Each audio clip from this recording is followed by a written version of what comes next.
friends. This is Thaddeus from Going Nerdy, and today I am joined by a special guest. This is a guest that I've had on before, just once, unfortunately, and I'm glad to welcome back Scotty from the Escape Pod cast. Welcome back, Scotty. Hello, Thaddeus. Man, it's so good to speak to you, brother. And look, for everyone that's listening too, I got to say, big thank you to Thaddeus, man. He's been with us from the very beginning of this show, and man, like you are an absolute gem in the bloody Nile, mate. So thank you so much, brother. Hey, you are a champ.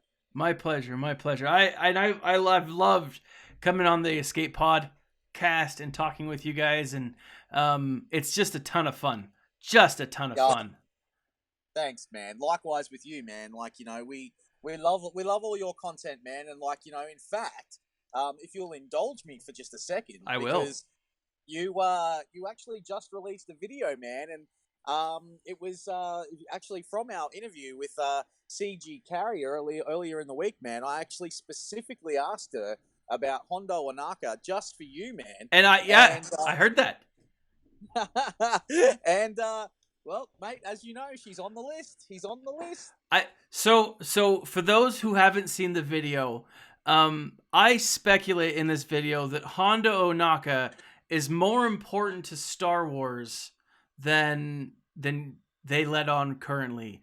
And essentially the conclusion that I reach is that Hondo is going to be in episode 9 and he'll come to the game with episode 9 content, and then that'll be the great way to bridge, the Clone Wars, to whatever they release with episode 9. Yeah, I could possibly see that, but due to the fact that he's also one of the head characters at Galaxy's Edge, man, in Disneyland, I've got a feeling that, he's going to be probably even more prominent, probably sooner than that. I hope.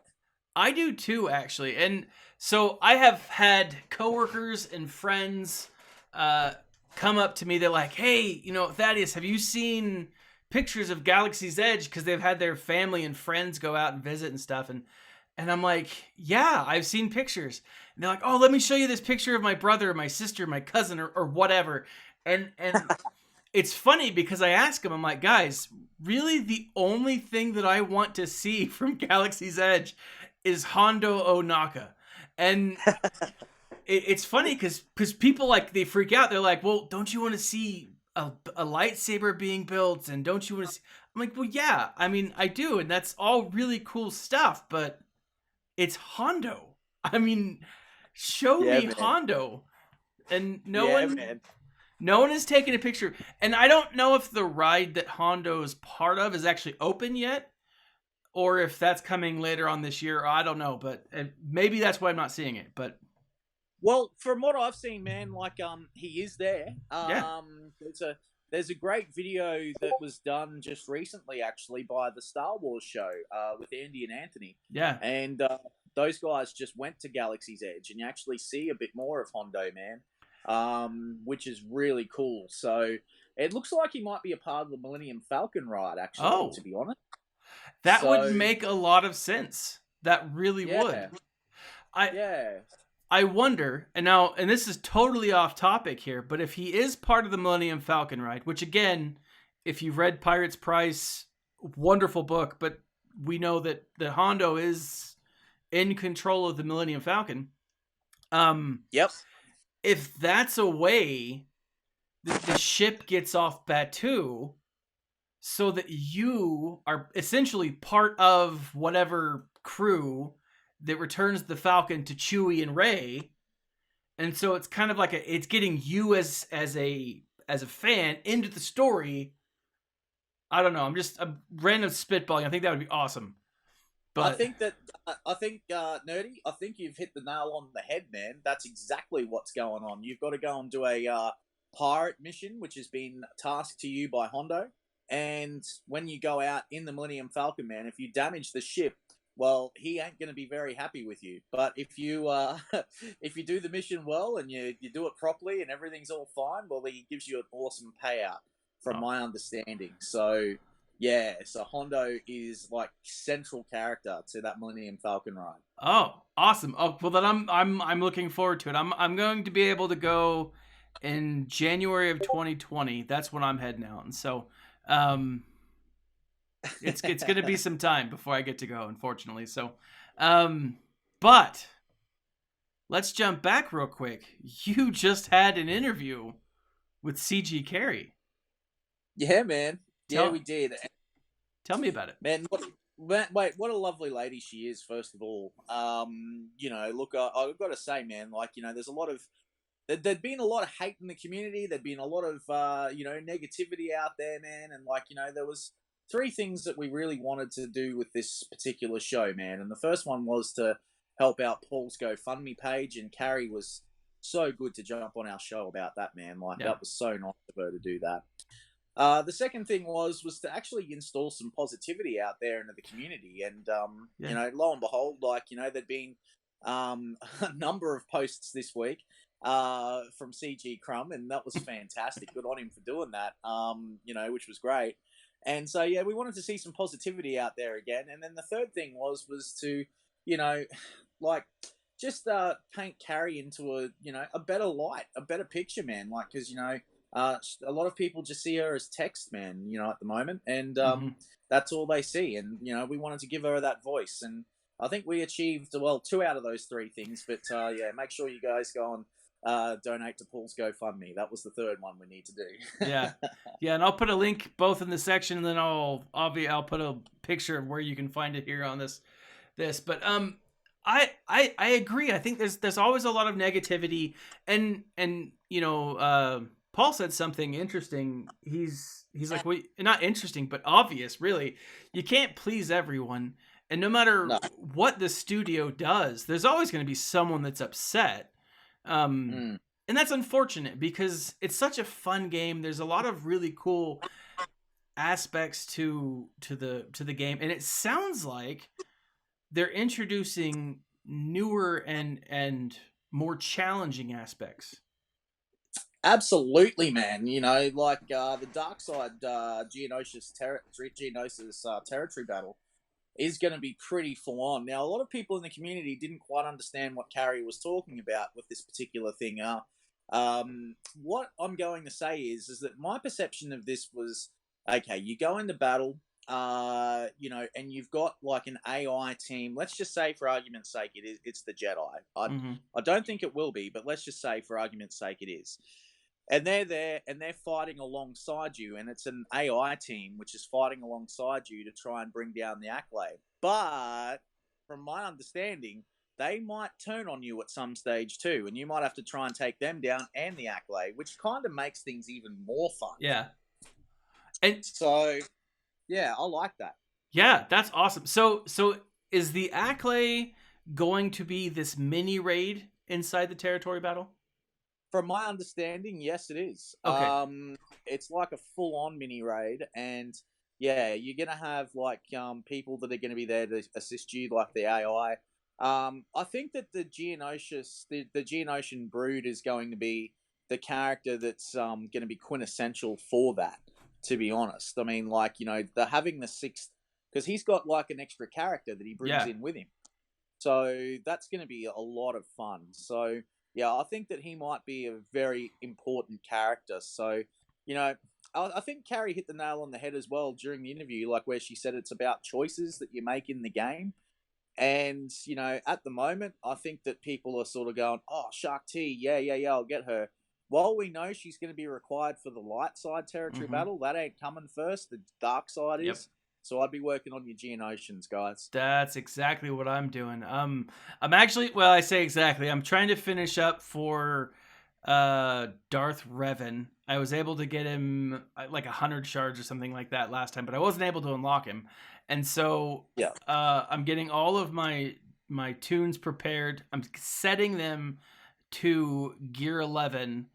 And then if I need to give like a boost, I might do a final push or something like that to get a couple of them past. But those that were lower, I'm trying to get up. But once I'm done with that, and I think I've just got one character left, I'm full on going for Geonosians. And once I get the characters, I'm going to go after their ships. I've got them all unlocked, but because my Geonosians are so low geared, it doesn't make sense to even, make their ships, to gear up their ships. And so I'm really looking forward to that. So Absolutely, man. Yeah, the Geonosian ships are really good, man. And like, I wouldn't be surprised to see the Geonosian Brood come with a new ship too, which same. will make the Geonosians a whole lot better. And Poggle, man, look, that poor guy, he needs a ship, man. He needs something because that poor guy just sitting there. So yeah, and look, as we know, the Geonosian Brood's going to be a tank lead, and I'm think very much like your Bosks that are out there. Mhm. I would not be surprised to see them, get like that rework, like what we saw with the bounty hunters. But I've got a funny feeling though, Thad, that the reworks that are going to come, probably won't come out of the Geonosian team. Like, I don't think that the bugs are going to get that full rework. I think they'll get like additional buffs and everything to make it easier with the Yeah. Geonosian Brood and everything. I reckon that the rework's going to fully come with the clones, and that'll probably be later in the year. And that's actually something that I picked up on during that conversation. It doesn't sound like the Geonosians are going to get like complete reworks. It sounds like they might get some stat buffs, but Yeah, the real rework, or the real jewel of the Geonosian team, is going to be that Brood Alpha. And his kit, from what I gathered, is going to be something that allows the Geonosians to blossom. yeah, yeah. A bit like what Shark T's giving for the clones right Mm-hmm. now in terms of buffs, and also helping them out a bit. But I think Shark T and the clones are probably one or two troopers off, from actually making that team like some form of a meta team. I mean, sure, granted, I mean they've gone from being an E grade team to probably a C grade team right now, the clones. Yeah. But I'd say that they're probably about one or two off at the moment, and maybe if they bring in Gregor and Wolf, then maybe that might make the team even better. So Yeah, I definitely who think knows? so. Yeah, who knows? But that's something that I'm thinking. We're looking at, because you know what?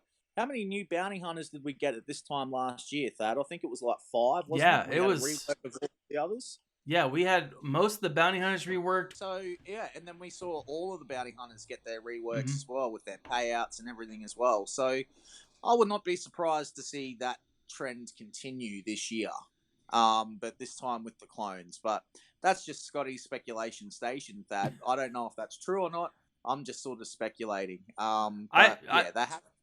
I think Yeah, you're right. I think that makes a lot of sense because EA Capital Games. I mean, it's a game company, right? And they have to have a road ahead. They have to have a formula to follow, and typically, any company's going to have that roadmap, and things are going yeah, to change. Things are going to deviate from what happened, and it's just the way that it is.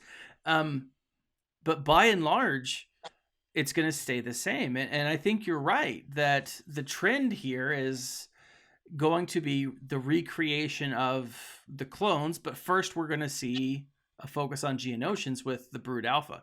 So I yeah. wouldn't be surprised if you are dead on accurate with that one. So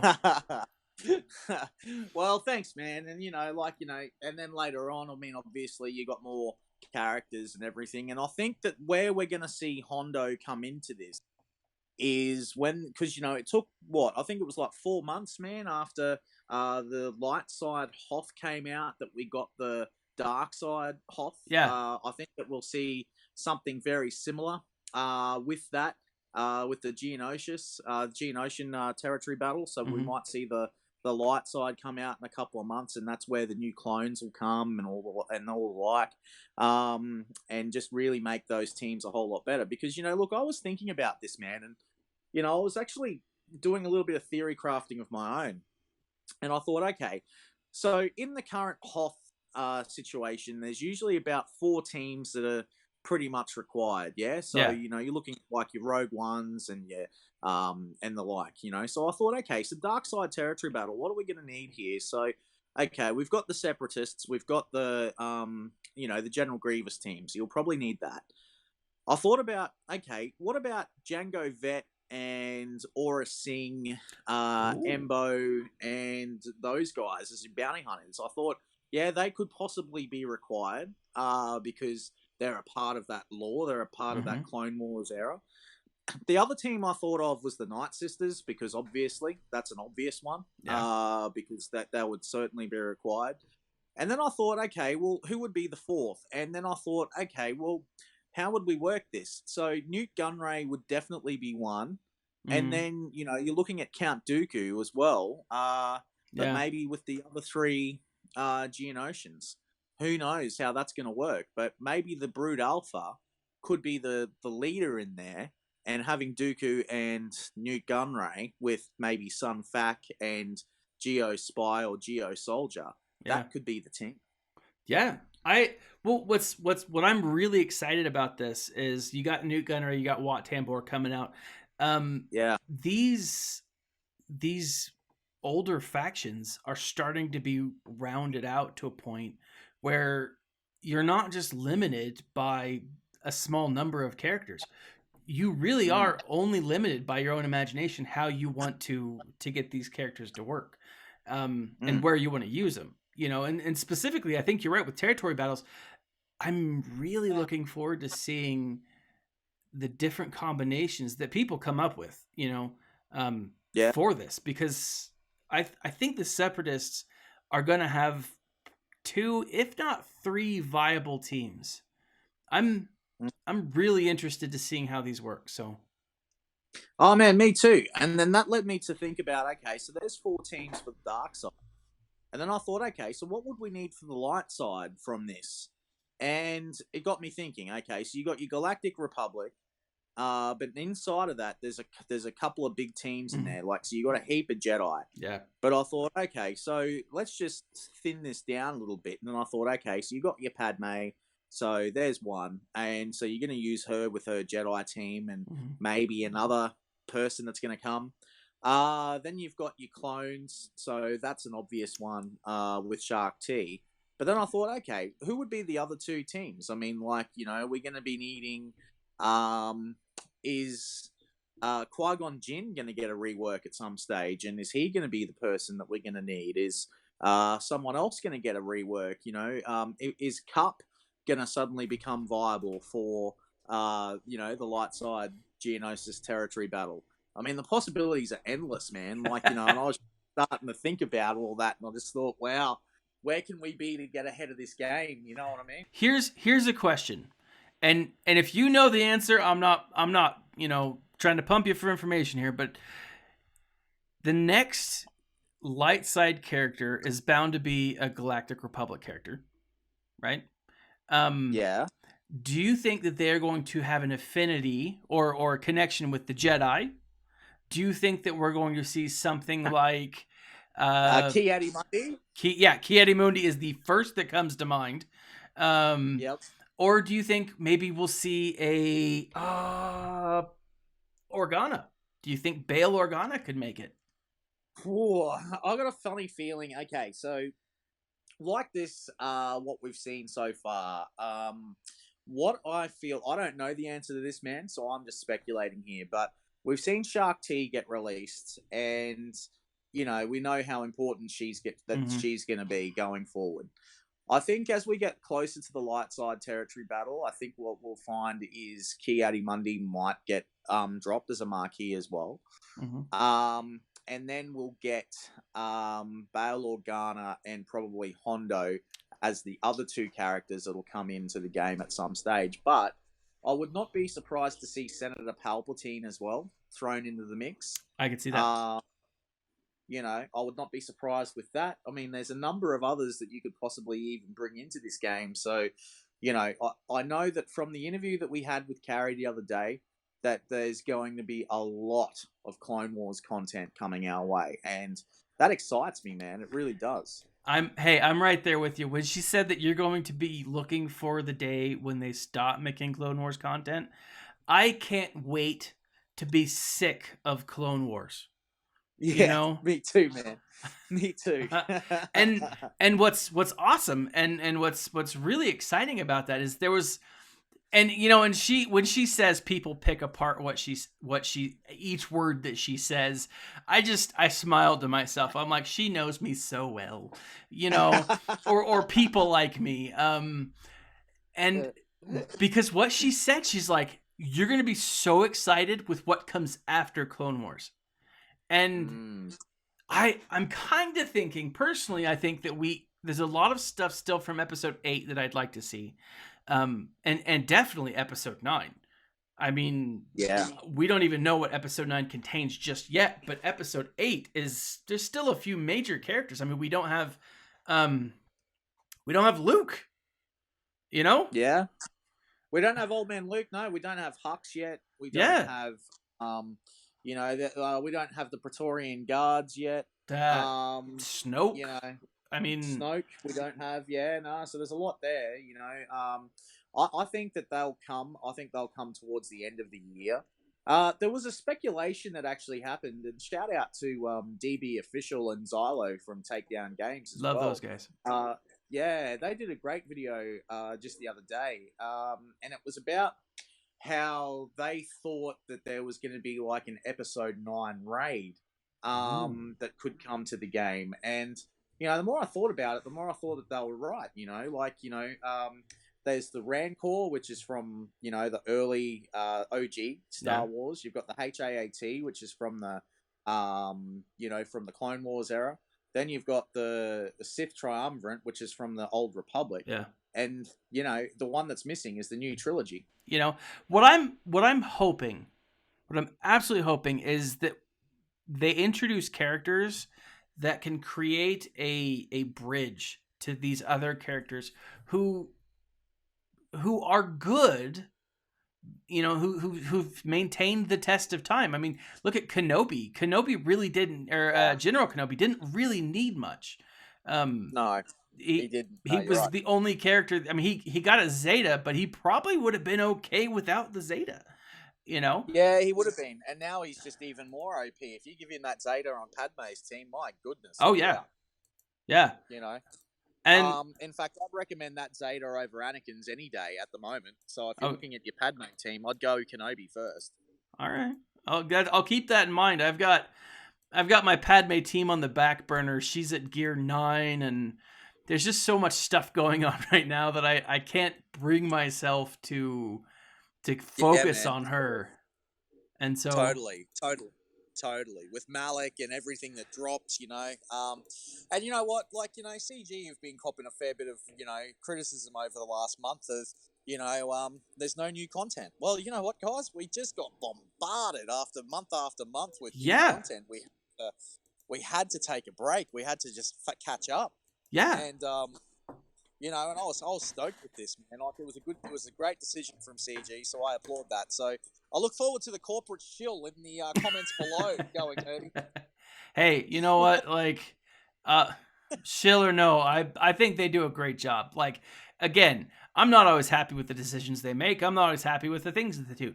I would have loved to have had Hondo come out, at launch, but then I wouldn't have had all this content about me talking about Hondo, and I would have missed out on that. So really, it's a catch-22. You win some, you lose he's some. your character. If he does come to the game, man, I was on about Padme for so long, and I was so happy about that, man. So look, you've been on about Hondo for even longer than about Padme. Man, you deserve this. So, the day that she comes, man, I hope that the sun is shining, and it's going to be a good day for you, brother. I'm sure it will be. I'll drop everything. That'll be the one time that I go full on whale and unlock him. And I just won't tell my wife, and we'll see how that turns out. So, now, before I let you go, I have a few more questions. This is more of kind of to round back towards that beginning thing. And I'm with you. I think that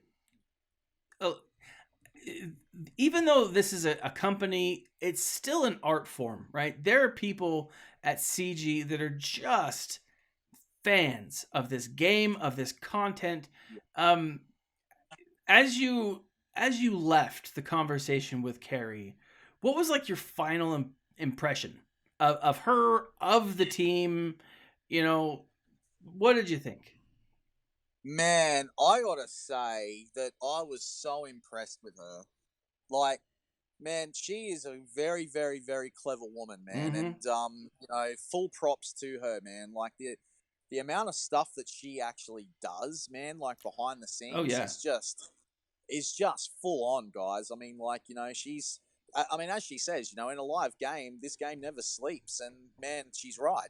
Like she's just wow, amazing. And man, Crumb, like, we had a lot of communication with Crumb in the Mm-hmm. setup to Carrie as well. And man, I got to say that these guys are just probably some of the nicest people you will meet. And man, like my impression of Carrie, man, was that she was just a lovely, lovely woman and deserves mad respect, man. For anyone that's going to do a mobile game about Star Wars, and we all know what the community's feeling at the moment, man, Yeah. especially after episode 8. Like, there is that divide which is there. Mm-hmm.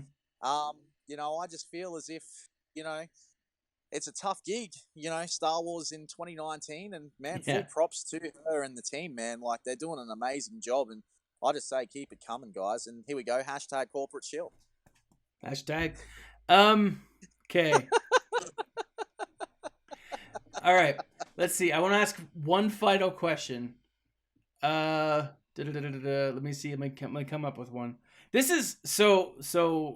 You and I talked about this before I even hit record, but I want to make sure that the audience knows we didn't plan any of this. Like I didn't. I just told them we were gonna just what I call free ball and go from start to finish and just chat.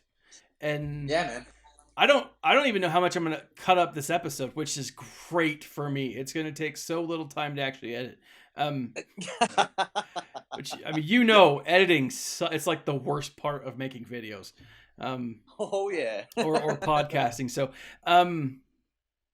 the future, the next 6 months of the game, on a scale from 1 to 10, where's your excitement level? Man, my excitement level right now is definitely at one of the. I'd say that I'm probably at about an 8 or a 9. All right. The reason is because, look, the Dark Side Territory battle is going to be a lot of fun. Mm-hmm. Yeah, okay, that's good for end game players, but I do feel for the newer players, that can't have a go at it. Yeah. I do feel for them, but in saying that, there are people out there in this community that'll help you guys get there. So I think that it's probably a good thing if you kick back a little bit and just see how the bigger guilds and stuff do it. So then that way and you're prepared like you were for the Sith raid if you get to that point too. I think that with the territory battles coming, the Grand Arena Championships coming, that's going to be awesome. But what I'm most excited, I'm like you, Thad. Anything new that comes to this game is always awesome. Yeah. But for me, I just think that we're now in this really good zone. That it's like, okay, cool. Okay, we've just come out of the Old Republic stuff. Awesome. Yes, Mm-hmm. I know there's more stuff that needs to come, like your Kalo Nord and things like that, which would be sweet to come to the game eventually. Yeah. But right now, this is if we really think about it, man, the player base that plays this game, probably I'd say a lot of them were actually kids when the Clone Wars came out, and also, the episode 1, 2, and 3 came out. Mm-hmm. So I think this is bread and butter stuff now for Capital Games and most of these people, man. I just feel that. So I'm excited that this game's going to have a lot of longevity. There was a lot of talk about, is this game going to die? I don't think so. Yeah. Not with this Clone Wars stuff coming. No way. I'm so with the Clone Wars, with the launch the launch of season 7, the final season. Oh man, dude, and I'm gonna finish with this. Okay, I just went through and listened to Dooku, Jedi Lost, and then Dark Disciple, which both revolve around Asajj Ventress, Count Dooku, and my goodness, that storyline is so well crafted and that Dooku book, man. If I can just jump in for a minute, man. Anyone's looking at starting to get into an audio book of some description, grab that Dooku one. It's a full cast, full orchestra. It's awesome. So good. so well done. I've listened to it twice. Yeah. And I like, and I'll have to bring you on another time where we can talk more about Star Wars as a broad topic, because there is so much in that book that explains why the Jedi didn't understand, why they didn't feel the rise of the Sith, why Yoda did what he did, why everything happened, and I love it. It's so good. I won't spoil anything, but it's amazing. But with that, guys, we're gonna head off. We're gonna end this here for now. If you haven't heard the Escape Podcast's interview with CG Carrie, it is like available on I listen to it on Spotify, but I know it's available on like most major podcasting networks, right? Yeah, man, it's available on Apple. It's available on Google Play. You can get it off Anchor. You can get it off everywhere, man. And Paul even throws it up on YouTube too, so you can grab it from there as well. Yeah, that's actually, I was watching it today on YouTube, and I was just like stopping and taking notes, and then starting in and stopping and taking notes, and wonderful. I will leave a link in the section below, and if you guys haven't checked out the GoFundMe page for Paul and his wife, his wife is still going through cancer treatments, correct, Scotty? Yeah, man, she is, and she's actually at home right now at Paul's place in Houston, and she's actually got an oxygen tank with her right now, man. She's got pneumonia as well, and yeah, she's not in a good way. So as you can imagine, hospital bills and everything have really gone through the roof. So yeah, if you can help them out in any way, that would be awesome. And Thad, I just want to make one more point, if you'll indulge me, man. By all means. I don't actually take any. I don't make any money off the Escape podcast. I don't take anything. It all goes to Paul and his wife Christy. So that's awesome. I do this for free, just to, because I love the community and I love doing everything I can. I don't want to see it as a job, because I do radio as a job. So it's not a job to me. This is just fun. Well, you have a voice for radio, sir. Thanks, man. And I'm gonna say, and this is probably me coming on to you, but a body for cuddling. But with that, guys, check out the GoFundMe page. If you can't donate, that, you know what happens. Everyone goes through tight times. $1, $2, every little thing helps, right? And if you can't donate, just feel free, share the link, because you might be able to touch someone who can. And exactly, man. And we've got 5 $100 vaults to give away from an unnamed Patreon too. There you go. So donate. But yeah, so like they're doing some great stuff to incentivize. So if donate, guys, cancer does it. It affects us all in different ways. My mom had cancer. I have an uncle that's got cancer. It's if this is like the first time I'll cuss on air, but it's a shitty go. And every little bit helps, and every little bit, and you may not feel like a buck or two does anything, but it does. It absolutely does. And Paul is a great guy, and I look forward to actually going to Houston. So I'm from Houston, and I haven't had a chance to go back. And the next time I go back, I'm absolutely going to do a live interview with Paul. I'm very stoked. Who knows when that will happen? So nice. I'll look forward to that one. It'll be exciting. So anyways, guys, subscribe to the Escape Podcast on every available platform. Check them out. Check out the interview with CG Carrie. It's fascinating. It really is. And you get a great look at the insight of who CG is, who Carrie is, what CG is all about. It's really a great an interview. And if you do like to theory craft, she drops enough nuggets of, I don't know, suspense. This stuff's coming. It's fun for sure. But with exactly, man. Exactly. Jabba the Hutt, anyone? Oh, don't get me started. Don't get me started, because that was awesome. I almost cried when she said that. All right. Guys. Hey, And guys, one more thing Yeah. too. Don't forget to like and subscribe to Thaddeus and leave a comment in the section below. I've always wanted to say that, man. Hey, thank you. Hey, do you want to take us out, Scotty? Absolutely. Yeah, like and subscribe to Going Nerdy. Ring that bell so that you always get notifications. And remember to leave a comment in the section below. And until next time we talk, guys, stay nerdy. Stay nerdy.